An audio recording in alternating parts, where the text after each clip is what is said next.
Today is a Friday and I just left work. It's really weird, but basically when I'm in a group of more than three people, um, I think more than two or three people is normally okay, and I've no problem with talking or not talking, and not feeling weird or ashamed or awkward in any way.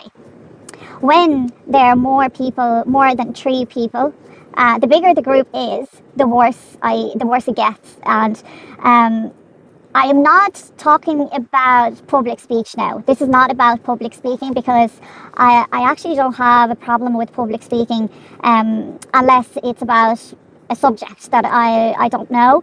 As long as I know what I'm talking about and I'm passionate about it, I have no problem doing it in front of loads of people. But the problem I have is when I'm in a group of people and we're just having a chat. We're just sitting, we're just there to like talk about life, talk about movies, I don't know, stuff. And it's incredibly weird, and I'm trying to understand where it comes from. So basically, there's an example.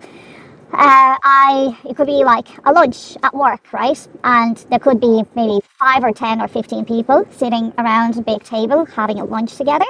And what happens is when people usually kind of take turns and like they talk about something, they're expressing some opinions, or they ask questions just to kind of keep the conversation going. So what I find really challenging there is to like talk without getting nervous. And for some time I've been thinking this is because like it could be related to the language. So I would have thought maybe in a group of Russian people I would not feel the same way. But no, I've had this I've had this situation with Russian speaking people and I felt exactly the same. So I don't know it's really weird because I started to basically panic and overthink every single word I say. And not only that, I panic when I try to speak, but I also panic maybe even more when I'm staying quiet. And a few times people would like actually put me on the spot and be like, oh, why are you so quiet? Oh, you're very quiet. You have to say words, blah, blah, blah. But anyway, so I don't know, nothing really helps. Whether I speak or don't speak, equally awkward.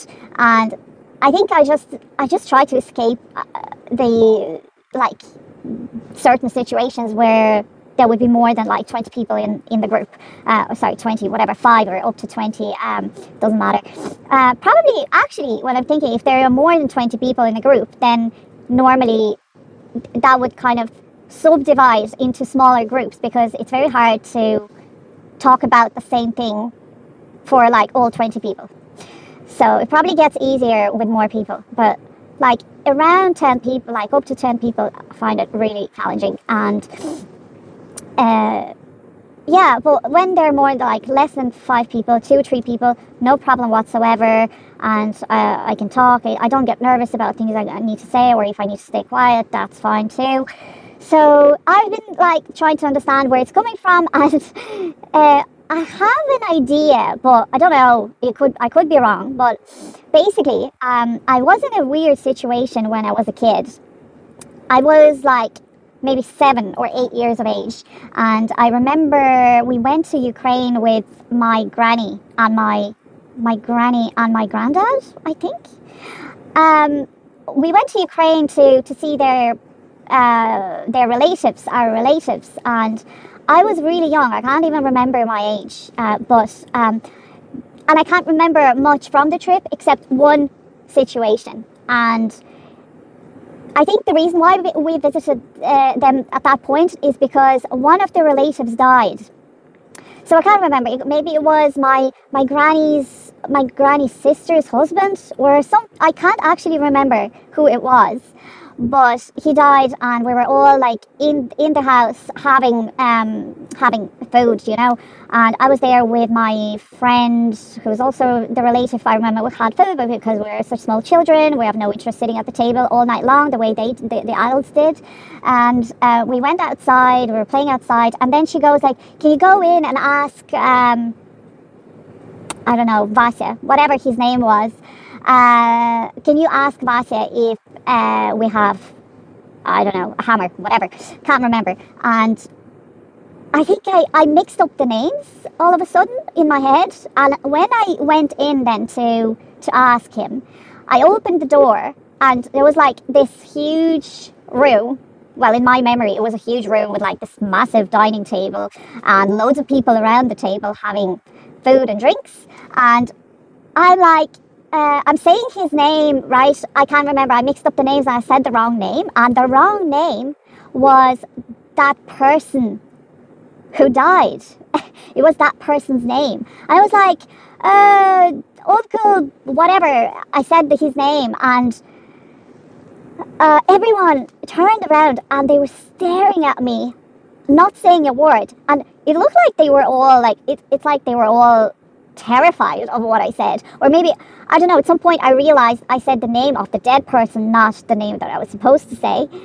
And oh my God, I actually just felt so stupid. And I don't remember what I did after that, but it was the most awkward situation, one of the most awkward situations that I ever experienced in my life. And I'm thinking, maybe this is because of that, like, that's why this is happening. Like, when people are, like, big groups of people, they all, like, stare at me, because when I speak, everyone stares at you, or they look at you because you're the one talking. So I was thinking, does it come from that trauma? Because I can't really understand where it's coming from. But then, like, what's the silent part about? Like, when I'm not saying anything, why am I experiencing such uncomfortable feelings? Like, that I'm forcing myself to say something. I'm forcing myself to, like, think about what you can say here, or what you can ask, so you don't seem stupid, or you don't seem awkward, or whatever. Yeah, weird, isn't it? So yeah, that's all I wanted to talk about today, actually. It's quite an interesting topic for me, and I wonder if anyone else on this planet, whether it's a male or a female, experiencing the same awkwardness in the same way. Probably not. I say I'm just like super weird. Anyway, I'm off to, it's about 5:30 now, I think. I'm off to Lidl. Tomorrow is Valentine's Day, and I'm going to buy myself a bouquet. I'm going to buy myself flowers, and because I'm not going to get flowers from anybody else tomorrow, because I don't have a boyfriend at the moment. But I'll make sure to get flowers for myself, because I love myself, and it's so important to, even if I don't love myself 100%, I have to show myself love, and this is why I'm going to buy flowers for myself, and maybe even sweets or something else.